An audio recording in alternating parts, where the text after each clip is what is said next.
It's like trying to win a car race. Should be a good one. And as you're driving, saying, hey, make it run better. You could have a posse of waifus. Starting off kind of strangely. Slaying the land. Welcome to the show. This is insanity. Taking a critical look at the gaming news of the week. This info is pretty shocking. Somebody's got to give an answer to this. This is Augmented Reality. You are watching my favorite channel. I've not heard of them. The Triple S League. Enjoy, guys.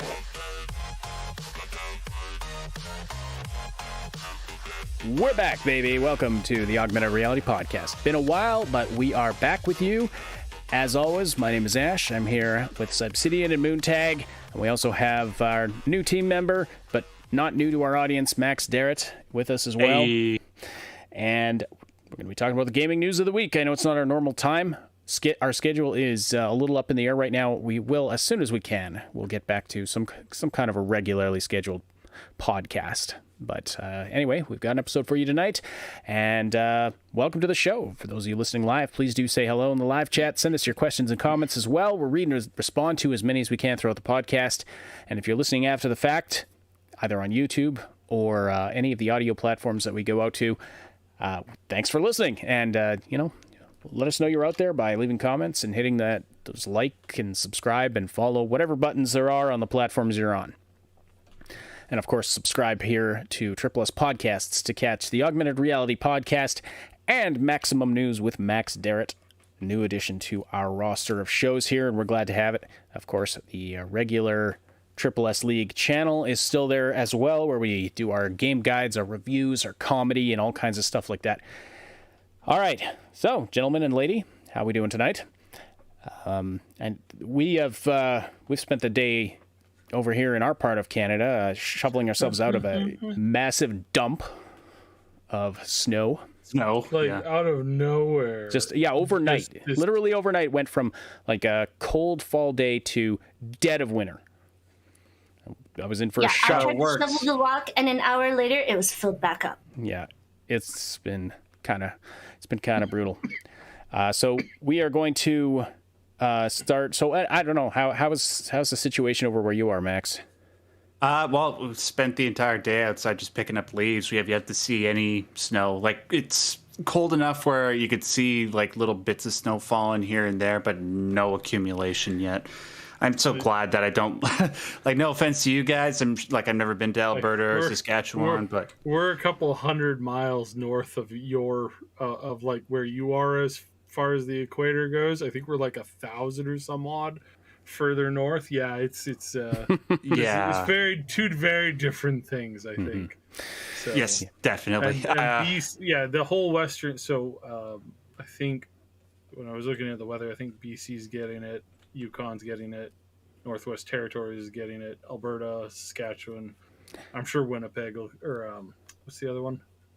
No, right. Good old Winnipeg, Manitoba, yeah. So, I mean, Canada's huge. I don't know if some of our American or other people from other parts of the world realize how big Canada is sometimes, and how we have, Canadian culture is often it's a subject of stereotypes and mockery, which we love, by the way. Like we love that kind of thing. We have the good stereotypes. We do. Like it's I love stuff that makes fun of Canada. But we have so many cultures within Canada, like regional cultures. Like it's not a monolith. That's for sure. Mm. But anyway, let's get to the hooker story. No, so that's just a bit of a joke, because before I was asking everybody else which story should we talk about first, and I was thinking, Halo's the hook for this episode. So I was like, okay, that's our hooker story. Let's start with the hooker story. And then I realized what I was saying. It turns out there's some news with Blizzard and Activision, mainly Activision, that can also be applied there. So there you go. We don't even know which story we're talking about, but we're talking about Halo Infinite. So the multiplayer beta is out. Halo's back on PC now. A lot of the Halo games are on PC, but this one's being actually released on PC, like at release, not just on Xbox. Whereas this was a surprise. Yes. Yesterday, I believe it was yesterday. It was a total out of the blue. Like, there were rumors going like crazy kind of the day before, and then yesterday they just started going nuts, and there was this big live stream happening, and people in the know, people in the industry were getting like crazy wild news. And yeah, the Microsoft anniversary show took place. They announced that Halo was live as of like right now. You can pre-order the campaign, but the multiplayer is up. It does contain some single player training, as well as some bot games you can play. And yeah, it's going nuts. Like it is. It's doing like amazingly well for something that they literally sprung at the last minute. I got interrupted from one match. I got to say that the game actually plays really well for people with motion sickness. Like it wasn't that bad at all. I could only play for about an hour at a time tops, but yeah. Yeah, And then Max, you played a ton of it, right? Oh, absolutely, dude. Halo is my bread and butter. Like, people might not really get that sort of impression from a guy like me, who, like, the stuff I do on YouTube is I talk a lot about single player games that are heavily focused on story, which, you know, Halo has a great story, but in terms of like philosophical, psychological themes, you know, that's not what you play Halo for or experience the story for, right? But man, well, maybe you don't. Sorry, just kidding. Yes, yes. The deep intricacies of Master Chief's relationship with Cortana, and you know, whether it's possible for a human to fall in love with an AI. No, I never actually considered that. Cortana's just hot. No, I'm kidding. She's cool. Halo. I've been playing Halo since I'm going to give my opinion on Halo Infinite in just a second, but I just want to qualify it by just sort of explaining how long I've been playing Halo for and how that sort of might help legitimize my personal perspective. I've been playing Halo since 2002, just less than a year after the original Halo came out on the original Xbox. This was back before Xbox Live was even a thing, before Halo 2 was even a thing. And with each Halo that's come out, I played it each consecutive Halo on day one, live multiplayer campaign, exhausted myself playing each and every one of them. Absolutely love Halo. Never dedicated my free time to playing any other shooter like COD or Gears of War. It's always been Halo. I've been anxious about Halo Infinite, very much so, especially with all the behind-the-scenes drama, people leaving the project, people coming onto the project, you know, the whole year delay when it was supposed to come out in holiday 2020. I've been very worried, but I'm happy to say, after playing about 10 plus hours of the game since it released yesterday, my general impressions are very, very positive. Thank God. I'm so happy. And I can generally... Like, I can go into specifics in a moment, but it can generally be boiled down to this. Halo Infinite feels like an amalgamation. Imagine you take all the Halo games that have come out since Halo 1, put them into a pot, stir it around, and you got Halo Infinite. Within Halo Infinite's gameplay is all the best elements that came from every single one of the games that came prior. And it mostly removes a lot of the stuff that people hated. And as a result, it's sort of a way, like, this game acts as a way to sort of invite people back into the Halo franchise, regardless of how you came into the franchise, how much you've played of the franchise. You can start with Halo Infinite, feel immediately at home, and feel immediately satisfied with the gameplay. Speaking of the gameplay and the gunplay, I will say that it feels very, very satisfying, the use of the guns. The way that I can best describe it, have any of you played Destiny, like Destiny 1? I think we can do better than that. I mean, we played the original Halos to absolute death back in the day. It's one of the few games that did not give me like very, very hard motion sickness. But yeah, no, we like Ash and I basically we spent what, days and weeks playing that. Oh yeah, Halo 1 and Halo 2. We were all over those games. Yeah, I remember when Halo 2 came out. We were like, we booked off a weekend, and we're like, yeah, we spent the whole weekend in that basement suite you were living in. But yeah, definitely. So, but was the Destiny comparison? Was there anything specific? Yes. Like, let me qualify why I'm bringing up Destiny. I don't look back on Destiny 1 fondly. like at all. But I will say that one thing that Destiny always got right was the feel of the gunplay. The gunplay always felt very satisfying. Every time you landed a bullet in that game, it felt very, very satisfying, you know, trying to improve your skill. In Halo Infinite, you feel every bullet from every gun that you use hitting your opponent. And it feels satisfying in the exact same way. It's not satisfying where it's just like pure carnage like in Doom Eternal, but it's more like the Destiny type satisfying. And it's been several years since I played a shooter where I felt that, and it's so reassuring and gratifying to feel that happen with Halo Infinite, especially when a lot of people didn't really like the past two Halo games from 343. So that's one really great thing that it has going for it. Mm-hmm. Yeah. Yeah, it's, I mean, I think they've done a really good job with this. It's been a while since I've been able to, like, I haven't played any of the last Halo game I played, I think was number 3 on the Xbox. And that's kind of when my motion sickness started getting like the better of me. So this though, it felt, other than playing it with a mouse and keyboard, it felt like just being back there playing the originals, which is really good. I think that's a really good sign. And I really think that's what they were going for with their marketing, even with the pose of Master Chief, even just the image that's on the screen right now. Reminds me of just the cover of, you know, the game art that we used to see for the Halo 1 and 2. Now, I don't know if it was ever exactly that pose, but that stance he's got, it's the same. You know, they haven't modernized it. He looks like he does in the original games. Just, you know, you higher poly count and stuff like that. Mm-hmm. But you can customize your stances. I was looking at a bunch of them today. That's cool. Yeah. So they've added a whole bunch of stuff, but they've kept the best parts of the previous games. It's good to hear. Yeah, and I think if they were smart, and it sounds like they have been for the most part, that they have they would have gone back and said, hey, what's the stuff that everybody liked about all of the previous games, and what are the things that people didn't like, and you know, we'll make a game based on those things. And I'm sure it wasn't hard to find, you know, opinions online. So.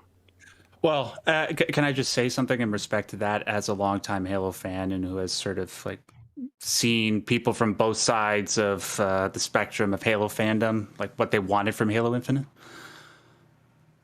Yeah, go ahead. Okay, so were you waiting for me to give you permission to talk? Yes. Yeah. I mean, it's your show, Doc. So in regards to Halo, there's sort of two sides of the fence. There's people that were a part of the Halo fandom from like Halo 3 backwards, who really appreciated the arcadey style, the weighty feel of Master Chief as you play multiplayer. And then there are the people that sort of stuck around from Halo Reach onwards to 4 and 5, who really appreciated the more arena style, competitive COD type gameplay. And there are people that, you know, there's a sizable segment from both sides. I tend to think that they're more from the former, but there is a significant part of the latter. And it seemed like with Halo Infinite, they were trying to build a gameplay flow that appealed to both sides. And just going back to my cooking pot analogy, it seems like by merging those two sides together, they managed to find decent compromises in regards to a bunch of different things. Like, for example, I don't know if you guys are familiar with this, but the fact that there are a lot of people that feel very passionately about whether or not Halo should have sprint. Do you know about this? Yeah. No, it doesn't. Yeah. It doesn't surprise me. I wasn't familiar with that specifically. Well, sprint was added, and people especially people who loved Halo 3, because that's when Halo was at the apex of its popularity, they sort of associate Halo with, you know, with that as something that's completely separate from COD, where you're not just running around all the time and shooting people just a few times and then they're dead. It's more arcadey, more like Halo 3. And people weren't particularly happy about sprint becoming a mainstay feature in Halo 4 and 5, and a lot of people were really pessimistic when they said it was coming into Halo Infinite. But I will say this. In Halo Infinite, sprint has been best implemented better implemented than it has been in any other game, because even though it's there, it doesn't directly affect the flow of a game in the way that it did in the past titles. It doesn't feel as necessary. It's like, yeah. It's funny. I got into the game, and there were a couple of things I'm like, okay, I don't know if I can sprint or crouch. So I, tap the crouch button. I'm like, oh yeah, I can crouch. And then I tap the shift button to see if I can run, and lo and behold, I can run. And I'm like, oh, hey, look at that. Wait, is this new? I can't remember if this is new or not. And then I was like, I wonder what this other button does. And then I'm like, oh my goodness, I have a grappler hook. That's so cool. And then I was like, what button is it to punch somebody? And then I ran up to somebody and tried a button, and that didn't work. And then I got killed. Then I ran up to somebody else, and I was like, try this button. And that button did not work. And then I got killed. And then I ran up to somebody else, and I'm like, I wonder if it's F. And then I pressed F, and I killed them, and it was great. And then you didn't even have to press F to pay respects because you'd already done it.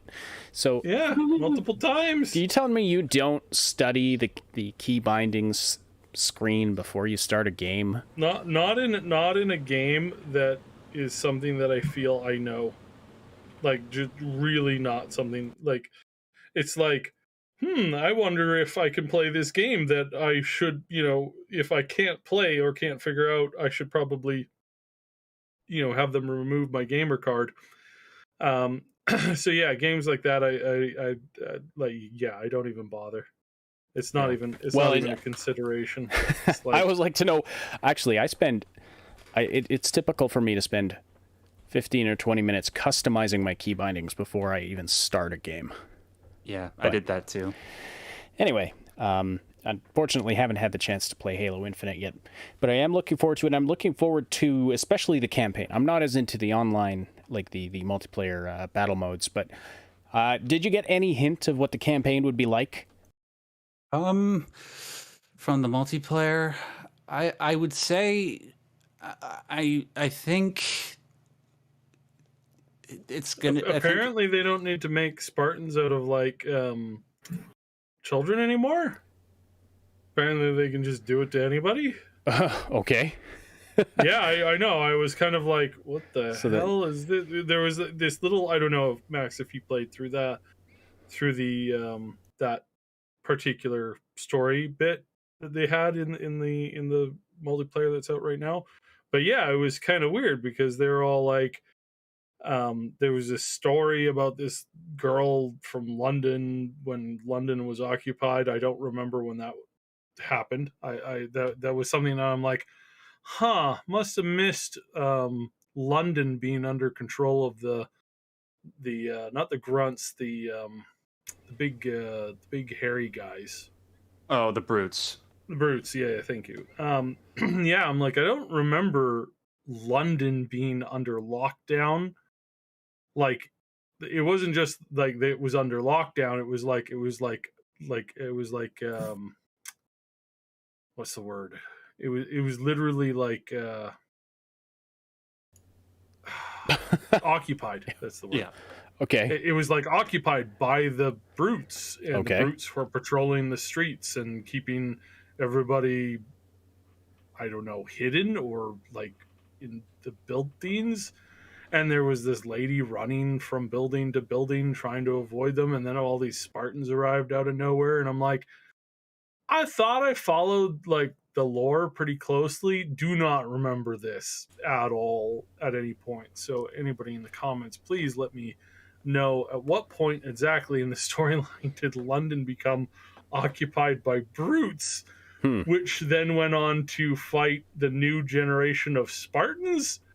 Like I said, I am seriously very confused on the whole like process of this timing and stuff. It might be expanded lore from. And if you're wondering, oh well, maybe they were just talking with a British accent. So why do you think they were? Because old Ben was there. Okay, old Ben was there, surrounded by massive spatial towers. So yeah, I'm pretty sure I saw what I saw. I mean, No, you're right. I'm You're just right. saying. No, the main thing that Saib is getting at in regards to the Spartans is that the OG Spartans, the ones that Master Chief grew up with, and the ones that he developed his original firing squad around, the one that you can read about in the Fall of Reach novels, they were raised from birth to be Spartans. And I think the issue that Saib is having is that the ones that are sort of joining up with the UNSC seem like adults. That's a good point. I imagine it just has something to do with the increasing plight of humanity and them having to maybe just give them Spartan armor, even though they might not be. Oh no! actual They're Spartans. giants. They're giants too. Like it's not that they're like human size. No, these are like full size, and that's what I mean. It's like, doesn't this process take years? Like Maybe. not just years. Like I thought it took decades for them to like a decade of like full treatment and stuff. And so I am very confused. Maybe and it'll be admit explained in the campaign. I certainly hope so, but it was very confusing and Hey man, a little shocking. I'll give you a little bit of positive news. I don't know if you knew this, but a year ago when they delayed the game, they brought Joseph Staten from Bungie, the OG Bungie, to come and work on Halo Infinite, and he wrote the original story. So I hope that maybe when the campaign comes out, he'll be able to iron out those potential inconsistencies. Yeah. It's just weird. That's the only weird thing as far as story that I've seen, because there's, like I said, there's the campaign's not out yet. It's coming out. And what is available right now is like this training mission where you get trained by this girl who once was this like person living in under occupied London by brutes. Again, this really is so weird because I'm like, I thought I followed the lore close enough, but this is just like, well, there's probably new lore. There's probably blowing my mind. Yeah, I'm sure. But then she turns around and boom, she goes from normal human to 11-foot tall Spartan in like the span of what seems like a year or two. Mm. And again, I don't know what to say to that. That seems extremely bizarre to me, but whatever. So anyway, that's my only complaint with the game. The multiplayer is just absolutely fantastic for. That's good to hear. But did you get any kind of an idea of what the campaign mode's going to be like? Max, I think you had a thought about that. Well, from the multiplayer, you don't really get any new information. Yeah, but I just on that, I am encouraged by what we've been seeing in regards to the campaign. It seems like it's going to be the densest offering that we've had so far. It doesn't seem like you're just going to be able to blast through it like, I'm a longtime Halo player, and with the last couple of Halos, I've been able to just blast through them in a couple of hours on normal just because I've been playing them my entire life. I imagine that with the way they're structuring the campaign, where it's semi-open world kind of, and you can go about doing your objectives, kind of like an RPG, an open world RPG, I'll be able to spend a lot more time with that and make good use of all the different weapons and vehicles that are offered to me, instead of just what I have been doing with the Halo Master Chief Collection the last few years, where I just boot up multiplayer and then just go ham with the battle rifle, which is fun. But, after a long time, you sort of want a greater variety. And it seems like we are going to get that with the campaign. Very cool. So the campaign release is coming December 8th, and I'm looking forward to that. This will be the big project that Saib and I are working on in the background is going to be, well, the big intense chunk that we're working on currently will be wrapped up by then. Hopefully wrap up a few loose ends and then just be able to sit back and play some Halo and make some content for it for the main channel. So some guides and things like that. I'm looking forward to that. Yeah. Yeah. Did you get any kind of an idea of what the enemy AI will be like? That's the thing that drives me crazy in games now, in single player games, is when the enemy AI is just awful and terrible. Dude, and stupid. If it's anything like all the other Halo games, it's going to suck. The enemy AI in all the Halo games has always been garbage. Well, I don't know. This one, I played with a bunch of bots during the training just to kind of like get the feel for like, the game and whatnot and the controls. And and stuff like that. And they did have a warning up about, careful what you put the AI difficulty at, because they will start to do some really ridiculous strategies and stuff like that. And I was like, huh. So I am curious about that, because this is one of these things where it's like, I cross my fingers every time a new Microsoft game comes out that their AI is really top notch. With Like, all the it's really, talk really of skilled. the new tech that they were supposedly bringing into this game, I'm looking forward to seeing what the open world is like. But also, if they could put that extra polish on the AI, if it's just push it that extra few notches upward, I would be very happy with that. I just, no matter what, like even games I love, like a Deathloop, I just recently finished playing Deathloop, and I really, really enjoyed it. Love the game, love the world. Biggest complaint, the enemies are so stupid in combat, it's not even funny.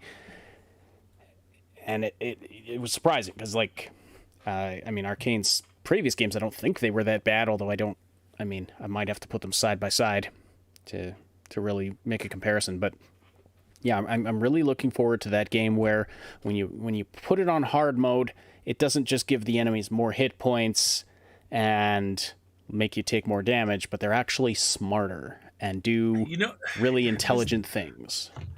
Max, I don't know. Did you ever play Descent?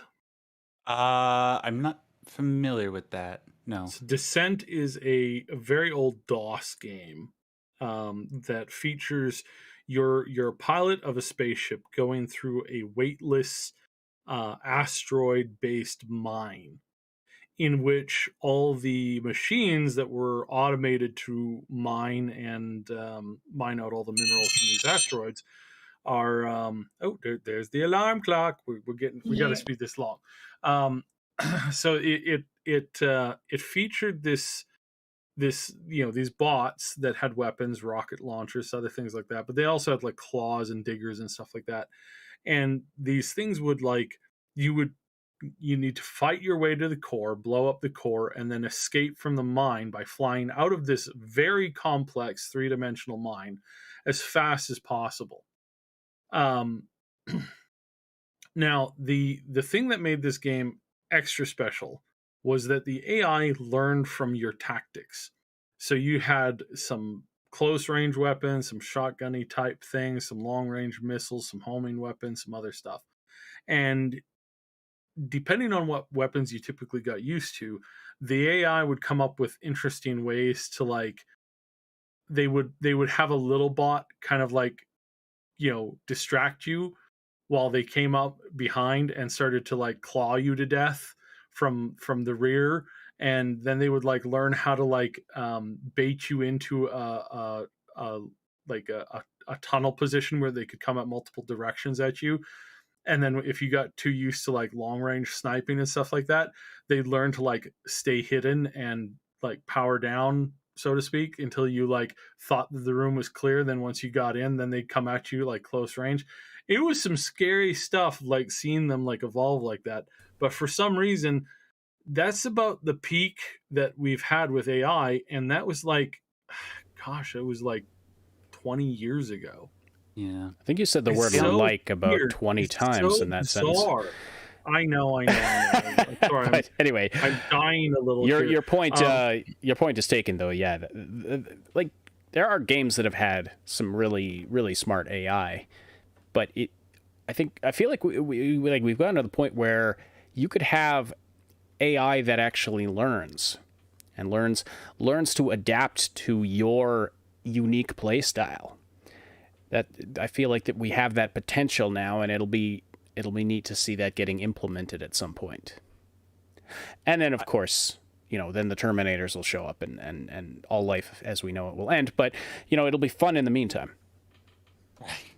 It will provide us with a few years of entertainment before Judgment Day. Exactly. 3 billion people die. Exactly.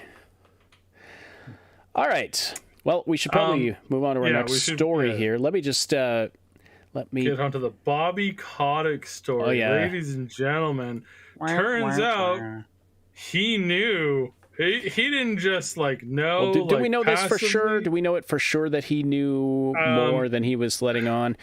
Yes. Yes, so there was a bunch of legal documents that were leaked today. The legal documents, not everything, a lot of a lot of the stuff in there is somewhat hearsay, but there are references to rulings and court cases in which Bobby settled, and it was like originally like taken to court, but then settled, and so they were able to confirm some of those. So that doesn't mean that the whole kit and caboodle is entirely true, but a bunch of the stuff has been verified. Not every, like I said, not everything has been verified, but some stuff has been verified already. And there's a bunch of people that were commenting on this. It's bad. It's like really bad. There's a lot of stuff that were red flags like 5-6 years ago, and no, turns out this did not start in Blizzard. This was not a common problem in Blizzard. This stuff was mostly happening in Activision and really spread over to and influenced Blizzard, sorry, not Bethesda, influenced Blizzard after the merger. So, and some of these bad apples over there got promoted. They got more and more powerful positions. People who got along with Bobby seemed to get elevated. People who went to what do they call them? Peelers clubs? Is that the official, like, not crass way of saying it? The peeler clubs where people get up on stage and remove certain layers and garments and strip stuff like club. that. You could just say it. Entire groups of Activision Blizzard devs and staff went over to have parties here quite frequently, again, as far as what the information goes to show. And that's when certain people who have been named in certain things and have been ousted from the current company, that's when a lot of those people started to hang real close with Bobby K, and then ended up getting promoted to higher and higher positions. And then complaints came and other things like that happened. And then, and again, this has been confirmed, this one story. Bobby called up one of these girls who wrote who complained about this and got a lawyer, and he left a voicemail on a machine telling her that he could have her killed. And then he apologized for that in a written letter. And the copy of the letter was one of the things that was confirmed. So this isn't speculation. This isn't, like, again, some of it has been confirmed. Some of it has not. Yeah, it's confirmed that he literally said that. And I mean, I think the defense after it was, well, he was. It was a joke. I don't think it was a joke, but he was being what's the word? He was where you exaggerate for effect. He was being hyperbolic. That's what I'm looking for. I can't think of any scenario in which it would behoove. Well, I'm not saying this is okay, and I'm not saying that of course, that it was a smart thing to do. But I think I'm just saying to be as objective as possible and give the others the defense of that is, no, it wasn't a threat, but it's like where you're angry with someone and you say like, oh, I could kill you, kind of a thing, when you don't actually intend that as a threat. It's just I don't know. Might have been. Who knows, right? From what I know from Bobby K and the whole thing over there, I've got to say that there were a lot of people that were doing absolutely horrendously and have been failing upwards for a very long time. You don't fail upwards unless you're unless you got dirt on somebody, or unless you're the scum that currently, like, you're the same level of dirt scum that currently employs you. Those are the only cases in which I have found that people get promoted upwards after considerable constant failure. Like, it just seems like that's the way that it goes. And everybody else who had any level of, like, skill and modicum of interest in preserving the art that was Blizzard stuff, games and stuff that we grew up on. I don't think those. I think those people left, and because they just saw what was happening there. So this is another confirmation of like that perspective of how I see what's been going on over at Blizzard. Mm-hmm. Oh yeah, So for sure. And let been nobody misunderstand me to say that I'm at all on Bobby Kotick's side of this or anything, or any of the people that have been accused of these scummy things. Obviously, the I have a very low opinion of Bobby Kotick. Let's put it that way, and definitely hope that everything comes out in the wash and that everybody who is a perpetrator of these disgusting allegations, whatever turns out to be true, that they are all dealt with justly. So for sure that's where I stand on this whole thing. But what I found humorous in kind of a sad, ironic way was that so Jen O'Neill, who was so in the aftermath of all of this, and when what's his name stepped down, J. Allen Brack stepped down after accusations that he knew about everything that was going on, and so there were not only allegations and accusations of bro culture and sexual harassment and things of that nature, but also that female employees were being discriminated against and not being paid as much.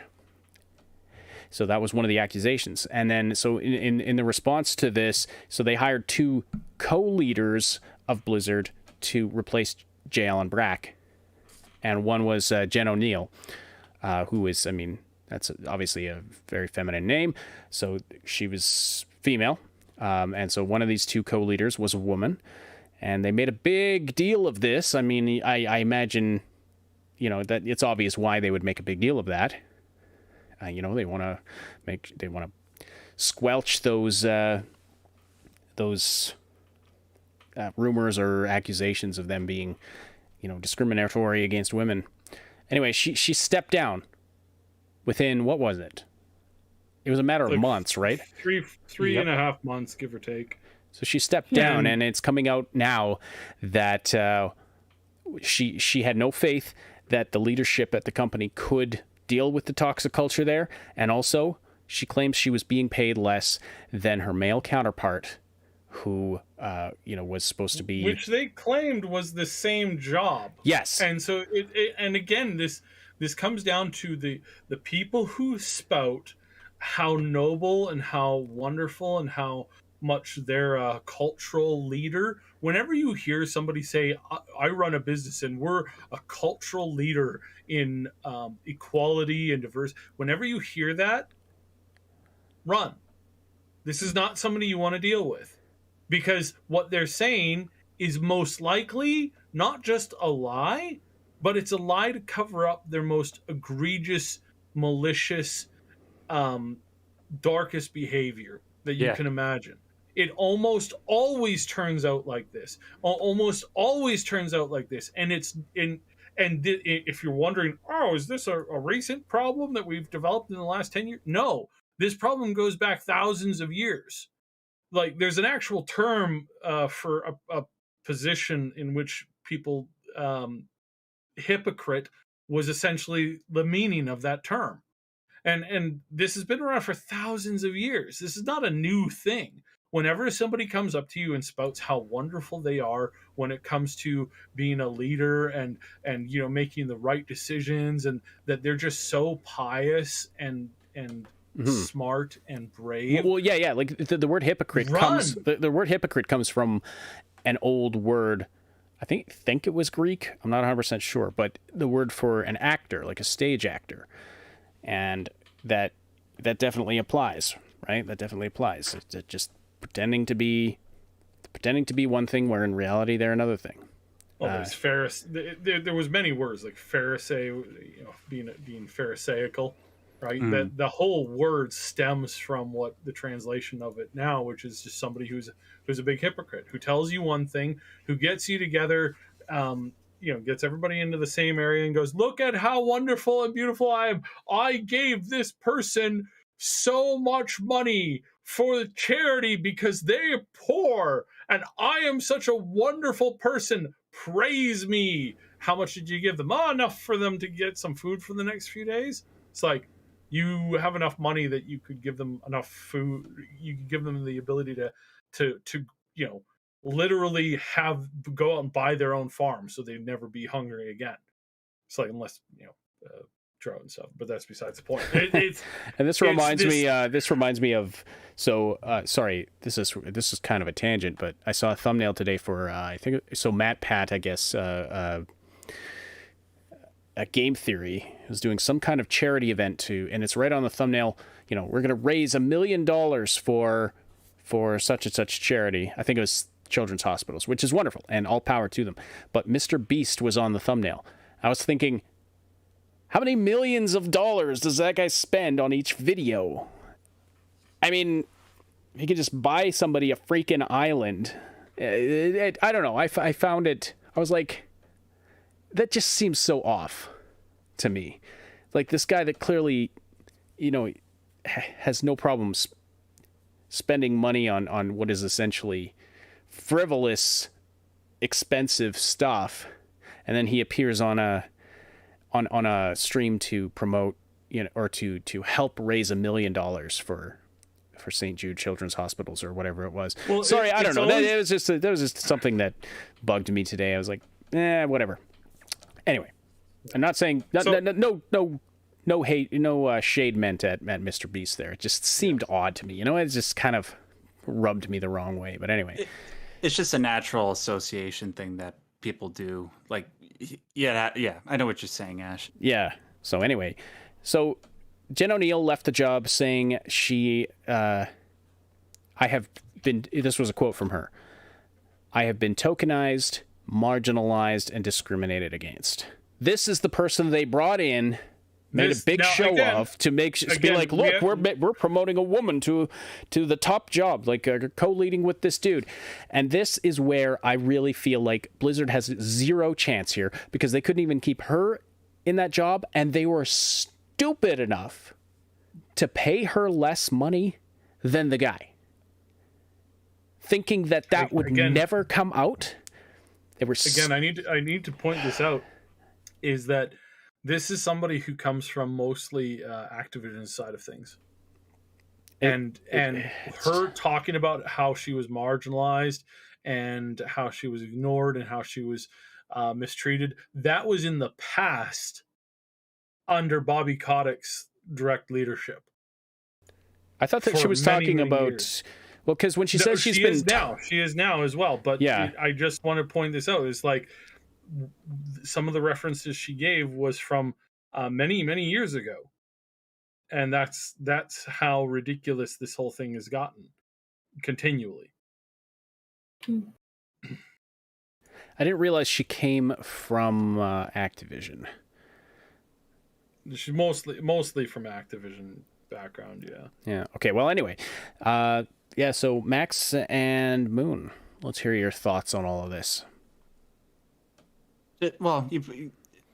My thoughts are just the obvious thoughts, I suppose, ones that you guys have already gone over. I'll just re-echo them. Yes, it's kind of obvious to us that he knew about all this stuff beforehand and he was just trying to pay people off in order to not get them to speak up about it. Second of all, if, like you were just saying before, you believe that corporations like Ben and Jerry's or Nike or Activision Blizzard give a crap about what the feelings of marginalized groups or trying to help them make their way in the world.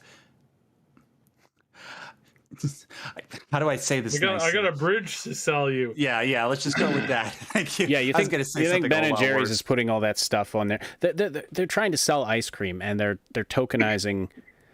They're tokenizing these social issues and groups of people to do it. That's what it is. Okay, and that's another thing. Hold on, let me just have a mini rant on this. That's another thing. When it comes to these people that are saying, "Oh, well, it's terrible to be racist and marginalize women and not pay them as much money," it's like, why are we even having to say this out loud? This is just basic ethics. This is just basic morality. The fact that you're having to say, "Oh, I'm a good person because I pay a woman as much money as a man for doing the same job," of course you do. Of course, that's what you're supposed to do. That's what the vast majority of people do. At least, that's it's the law to do that. And the fact that you aren't doing that, yeah, it's like Saib said. Anytime anybody says out loud, "Oh, we got to stop.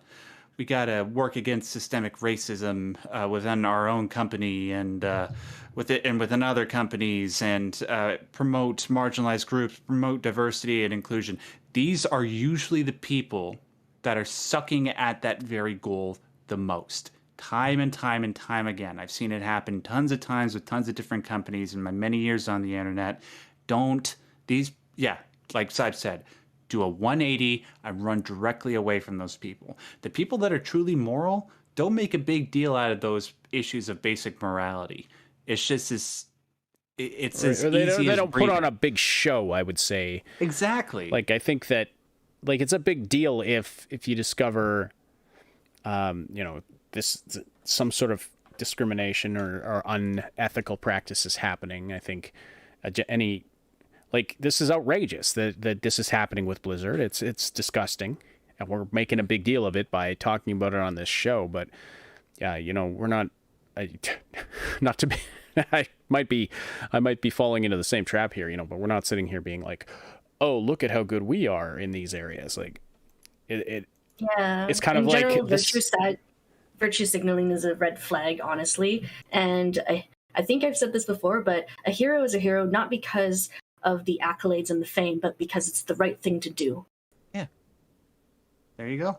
It's as simple as that. Yeah, when it irritates the crap out of me when someone makes a big show of how much charity work they do or how generous they are, or I gave, and I know several people like this. It's like they'll tell you, "Oh yeah, so I gave $1,000 to this charity last week, and I felt so good about it." And it's just like, okay, well, good on you, but why? If you're trying to inspire me to do the same, you don't need to tell me that how much you gave and that kind of a thing. You can there's other ways to go about that aren't tooting your own horn kind of a thing. Let me make my own suggestion. Yeah, Blizzard, if you want me to believe that you actually believe in diversity of a background and opinion, inclusion, equity, yeah, why don't you promote that particular ethic to your business partners over there in China? Then I'll respect you. But I don't think you're going to do that. No, it's all about the bottom dollar. Well, they might be more now that China's just kind of it's become a much less lucrative market for gaming now. That's for damn sure. Yeah, buy Fortnite, buy PUBG Mobile. It's all going. Yeah, they care more about their nationwide ideology than they do about making money, which surprised me considering how much money they made with those types of industries. Moon, what are your thoughts? I think I said it earlier, but yeah, no. It's just do good recklessly. I don't know. Just like, if you're going to do good, do it in all aspects of your life, not just in the public eye. It doesn't matter if, like, on the surface you show, "Oh, look at me, I'm such a model citizen," but behind closed doors, you're an absolute piece of crap to, like, your family and friends, if you have any.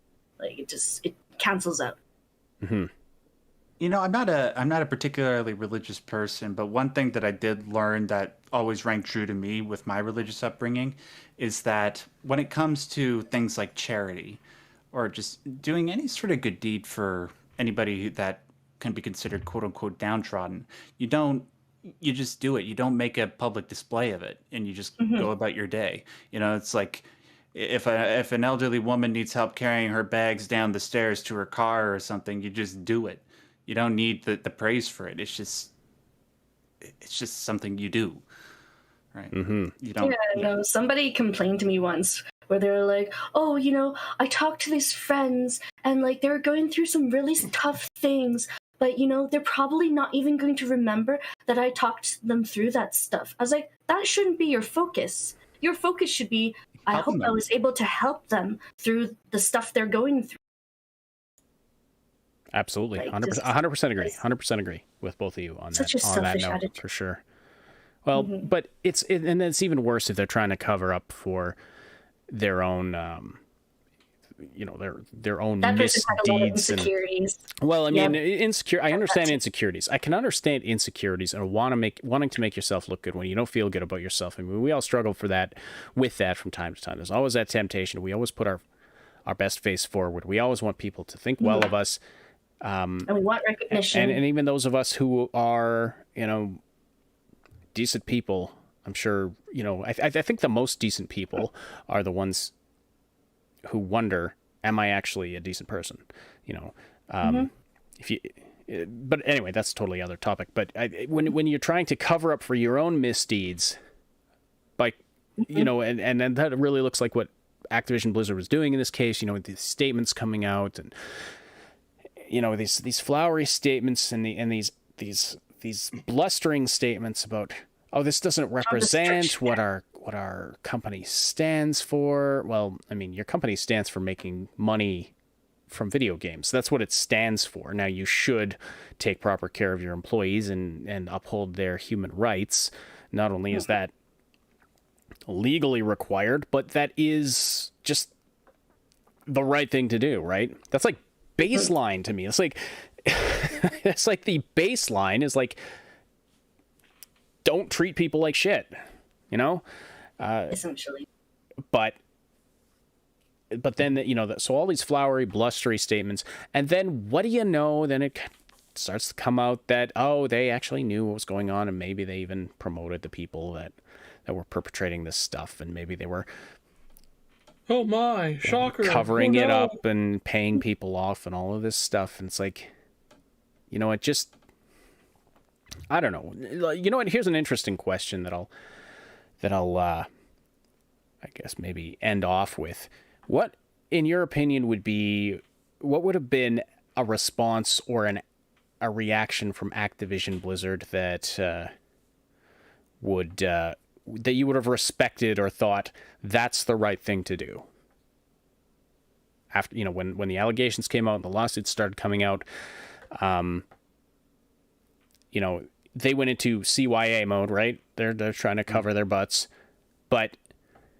and so trying to make themselves look as least bad as possible. But what would have been, in all of your opinions, what would have been the right response, one that you would have respected them for?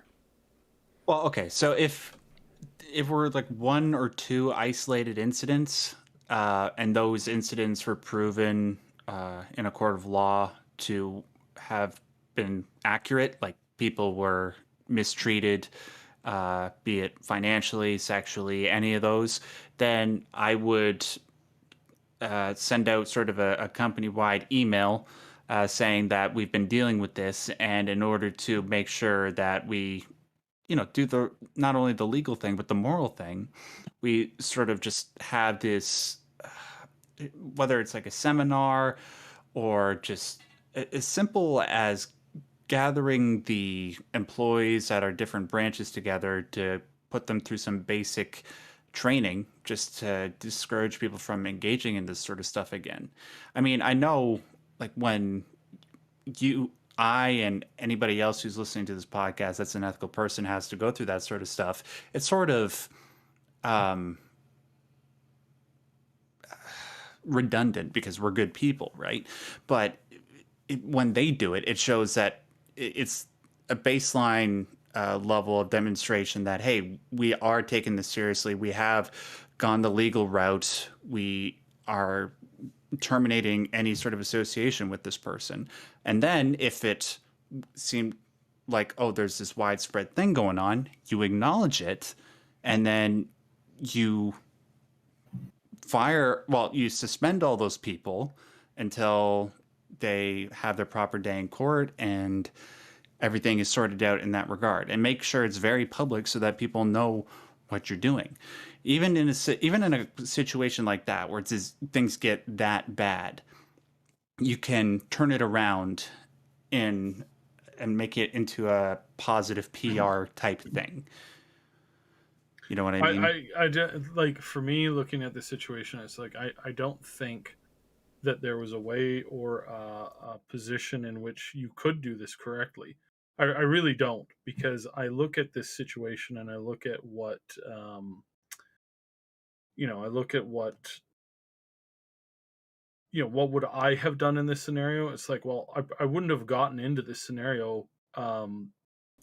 Chances are I wouldn't have gotten into this scenario because Right. I wouldn't have allowed. Like, here's one of the things that was announced today, that Blizzard will no longer allow people to bring alcohol and drink on premises.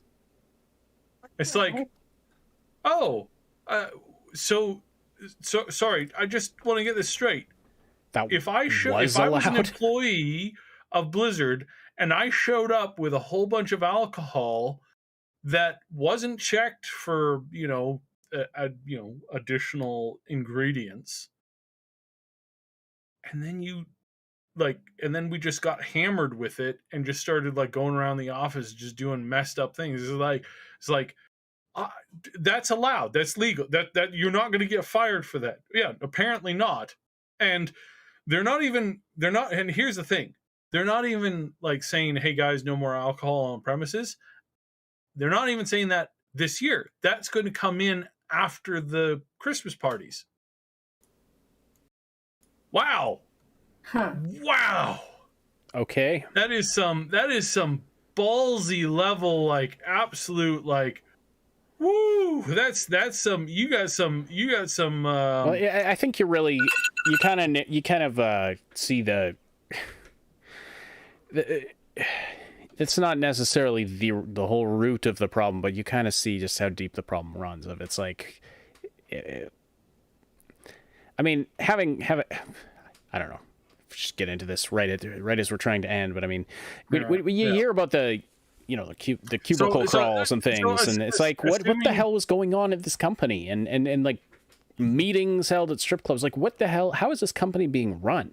So this seems first of all, I would have to say, so stepping into this position, if I were to step into this position tomorrow, I would probably have about 2 weeks where I brought in an entirely new like, I'd probably go to a company that's kind of specialized in this, that's specialized in HR, and I would go through and we would like grill every single current member of HR, going, why did you not hear about this stuff? What did you do when you heard about this stuff? Where's the logs? Where's the things? I would promote, like, I would ask everybody to come forward, bring all their stuff to me. I would paper trail find exactly where the stoppage of these reports went, because either they ended at middle management or they ended at HR. They ended in one of those two things. Assuming that the C-level employees had absolutely nothing to do with this.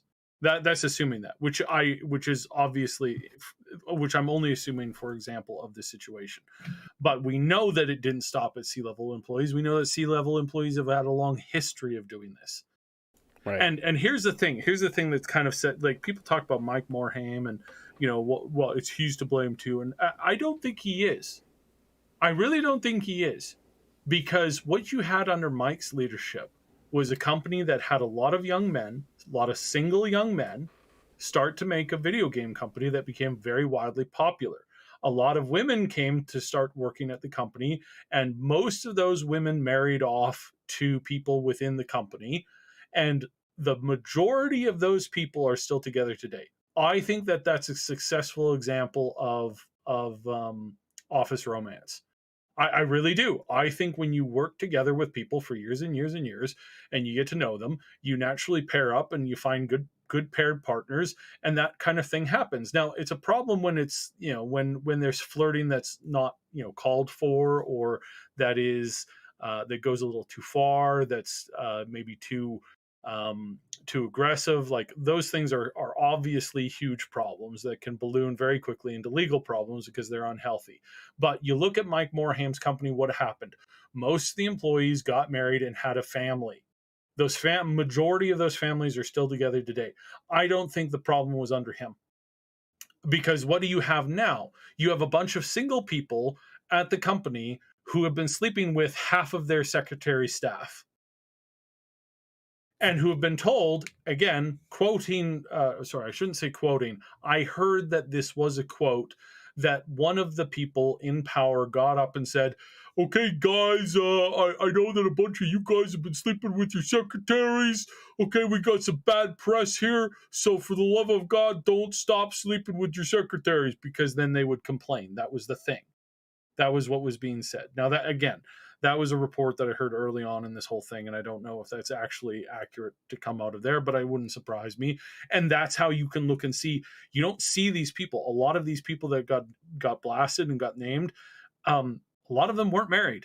A lot of them were dating lots of people in their office at the same time. That's where you know you have a problem. That's a problem. That's where the C-level employees have completely failed, because what was something that was fairly like family friendly before, where it's like, oh, Donna and Marshall have started seeing each other. Oh, you don't say. Ooh, what wonderful office gossip. Oh, they're getting married. It's quite lovely. He took her to see his parents. That's a nice story. But what we have is not those nice stories. It's, hey, a guy took his secretary to Europe for a business trip weekend, and she ended up getting stone drunk and is now reporting that she got felt up, illegally. So, anyways, that's a mess, and we have those two different dichotomies between the Mike Morhaim and the current Bobby Kotick situation, and that is Bobby Kotick, because he was running the whole show. The last guy who got had to step down because of the shame of the situation. He was a puppet. He wasn't a leader at Blizzard. He was a puppet at Blizzard, and Bobby Kotick was pulling his strings.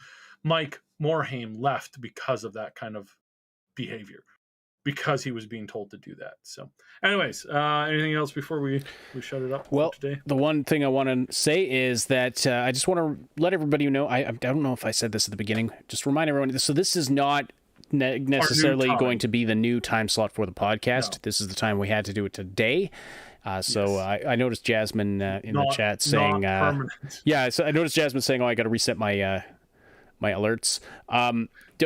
Don't set this as like the time that the podcast is always going to be, because that's not necessarily going to do that. Yeah. We thank you for your patience and your we apologize for the relative chaos.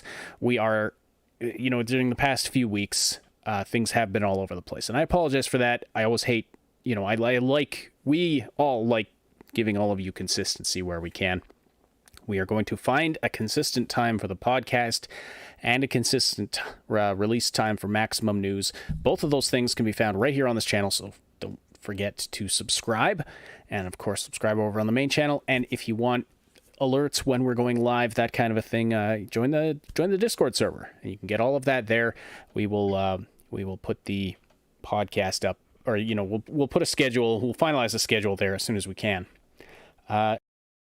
So that's what I wanted to say about that. Any final thoughts from anybody else? Go play Halo. Come join me. Let's have fun. It's been a while since Halo's been at the forefront of everybody's radar, and it's it's making me very, very happy. That's good, and I'm actually pretty excited. It had kind of slipped my mind that it was the full release is coming out next month, like I guess about 3 weeks from now. Yep. So December 8th or 9th, I believe I said before. 8th. So that's 3 weeks from tomorrow. So that'll be fun. Oh, yeah. Yeah. Well, thank you so much, everybody, for joining us for the show today. Don't forget to slam that like button, subscribe, all that good stuff. Really helps us out. Really helps YouTube to see that you appreciate this content, and it'll promote it more and help us to grow. So we're... this is going to be the home for Triple S League and Maximum News content, news content, specifically news content. Our other channel, of course, is still going to have the regular stuff that we do. But this is where to subscribe if you tune in for the news content from us. This is the channel to be on. So we appreciate you all being here. We appreciate you listening, whether you're listening live or after the fact. Like I said, like, sub, leave comments. Check out all of the links to Triple S League stuff and also Max Darrett in the description. It's, I got to add Max's link in there. I just remembered, but I will do that right away here. He's got a great channel if you enjoy, doing a deep dive into analysis and, philosophical and psychological ideas related to pop culture stuff, like video games and movies and stuff. Great content over there. Always very fascinating. So, and we're glad to have Max on board working with us on what we do. So, yeah, it's fantastic. All right, everybody. Also, special thank you to our Patreon supporters, channel members, all of those people who support us financially. We are not worthy, and we thank you so much.